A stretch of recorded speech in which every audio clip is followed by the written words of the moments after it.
Well, good morning, everyone, and welcome you to Blues Game Day Live. I'm Darren Pang alongside Joe Vitale. We get set for Game 6 here in St. Louis.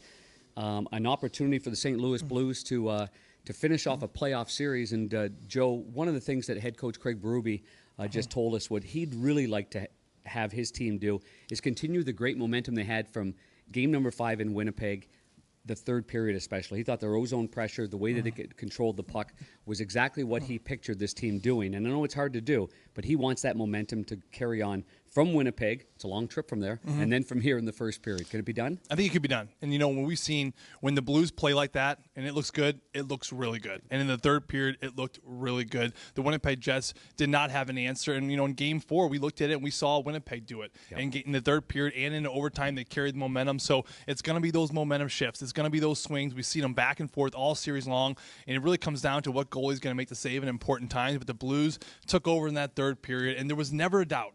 For some reason, right when O'Reilly scored that power play goal to lead it off, you're like, ooh, we may have a shot here. We got great saves all throughout the second period, and we're just humming at the door right now, and what a game it was. Well, you're a guy that's relied upon when you played for energy or changing the momentum. That 4-minute double minor. The penalty kill has been excellent for the last maybe 2.5 months of the season and climbed up to high numbers in the overall rankings in the NHL. But when you're upstairs and I'm down below, I can feel the down below desperation. Yeah. You could see probably more the technical aspect of it upstairs in Game 5. It was great. And, you know, it was a 2-0 game. And for a player, you just want your goaltender to keep you in a position. When you were back there, Darren, same thing. You just want your goaltender to give you a shot. 2-0, you have a chance. 3-0, I don't know. Kevin Hayes, breakaway. Kevin Hayes, backdoor. Patrick Laine, he had a couple opportunities right there. I mean, they were humming at the door all night. You mentioned the 4-minute power play. When the Blues got out of that, you started thinking, man, Jordan Binnington has kept his team in a position to win this game, and that's when the third period, when it really took over. And I want to ask you about this, Darren. You caught something on this tying goal, actually the game winner goal from Jaden Schwartz that I missed, but it played a pretty intricate part in the game winner with 15 seconds to go. Yeah, we were just talking to Craig Berube about that and how sharp the bench has been. And one of the things he said was what he's liked in this series and what he's liked down the stretch was the attitude, the compete. The never give up battle on the bench. So these are things that I talk about an awful lot because you can tell when a team's not engaged and you can tell when a team is fully engaged. But when I saw Braden Shen skate off, he was obviously holding his blade. He had a skate issue, but he really beelined it as quickly as possible in a direct line because there was ozone pressure.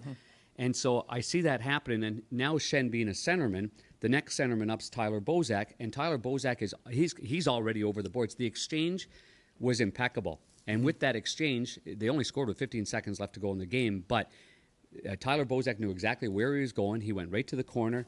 And obviously, Steen's on the ice because Sundqvist gets hurt because of that play into the net on the Bufflin play. And so the whole sequence of events, it takes place because of luck and because of the exchange being good. So a left-handed centerman comes off, skate, right-handed centerman goes on the ice quickly and gets right to the puck and fires it to the net. So it's something you don't see very often. We've been around the game a long time. People that watch the game have been around the game a long time. You probably look at it first and go, oh, what a good play. Well, there's a lot of reasons why that play ended up being a really good play. And at the end of it all, Jaden Schwartz kind of boxed out and then bunted that puck, which was actually quite amazing in itself. It was, yeah. I was focused on all the other things, but his hand-eye coordination was pretty outstanding. It was crazy. You mentioned in the corner Tyler Bozak having the puck as a right-handed shot. If Braden Shen's out there, he's a lefty. He's got to turn his body, and you know what I mean? It wouldn't happen. Yeah. So like you were saying, a little bit of luck. You know, it was almost like it was meant to be.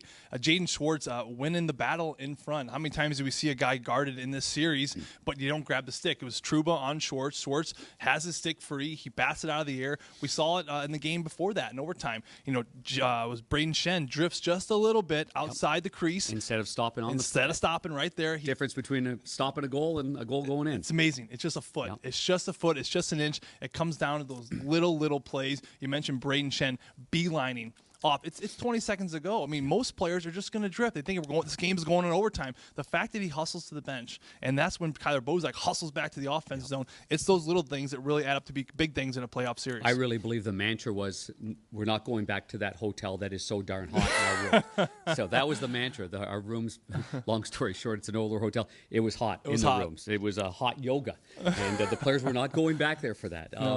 So let's move forward to the adjustments that, especially Winnipeg's going to have to make. Their number one defensive tandem obviously is Morrissey and Trouba, and then they got Bufflin going up against some big boys with Sherrod, and they've been good as well.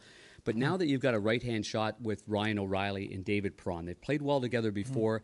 Perron's going to be on the left. Tarasenko stays on the right. They had three lefties for a long time, and it kind of got stale. And good on Craig Berube to address that at that particular point. What types of difficulties is that going to cause for the defense of the Winnipeg Jets, knowing now that you've got Shen through the middle with speed on one line, and then you've got a right-hand shot going with Ryan O'Reilly on those little cycle plays? Well, I look at it like the defenseman, the left defenseman specifically for the Winnipeg Jets is going to have a harder time with now a righty on that first line. Okay, so to kind of break it down, make it simple, you have a right-hander with speed. David Perron's going to be on that right side. He's going to be coming down the right wall with speed on his puck's going to be on his forehand when he decides to go wide. That makes it more difficult for a left defenseman because he's got to respect the wide speed. Now, when you're a lefty like Braden Shen on that right side, his puck in the sticks to the middle of the ice. He's more of a threat to the middle, so you can kind of give him the outside and take away the middle of the ice. So for David Perron, I think it's a huge advantage to have a righty on that top line for Ryan O'Reilly. It can go forehand to forehand, which the passes are going to be executed a little bit easier. And David Perron, I think, just also as his mindset, the character, the experience in playoffs he's had. We've seen all these players, and they're all just coming into their own. But David Perron's got some jam in his game right now. I love his attitude. I love his attitude on the plane, in the locker room. He's a player that was there last year, and I think he's really kind of galvanizing this group, bringing them together. So I love that you're bringing that energy as well as that right hand up to that top line. And even if you have David Perron playing the left as a right-hand shot and Vladdy stays on the right as a left-hand shot, once they get into that corner, there's swarming and exchanging, and so we'll keep our eye on that. The other part is, Alexander Steen as well. Ivan Barbashev kind of late in the game, obviously with everything happening, a little bit of change there. Sundqvist goes down. He's out for it. And by the time the players came into the locker room and were celebrating, he was no gear on. He was done for the night. But I thought Steen did an excellent job, and he wanted that opportunity to get up there a little bit when the game was on the line and be impactful. Yeah, and it was Trouba again in the corner. He's just trying to kill the puck, and you see Steen just going there and kind of jab it like a little fence player, and he pokes it out, frees it up. It adds to that battle, and I think that's one of those funny things that Alexander Steen just brings to the game. The intangible. We mentioned shutting down. We mentioned the penalty kill. How often we talked about Alexander Steen, but you know what? Again, it's those small plays. It's those little plays, especially from the veterans that are going to come out here. I was talking to Steiner and Gunnarsson about this, and we were talking about the desperation of Winnipeg Jets. And this is going to be tough tonight. It's going to be a building, an elimination game. The Jets are going to come out flying. They know this is their season. And we were joking with Gunnarsson.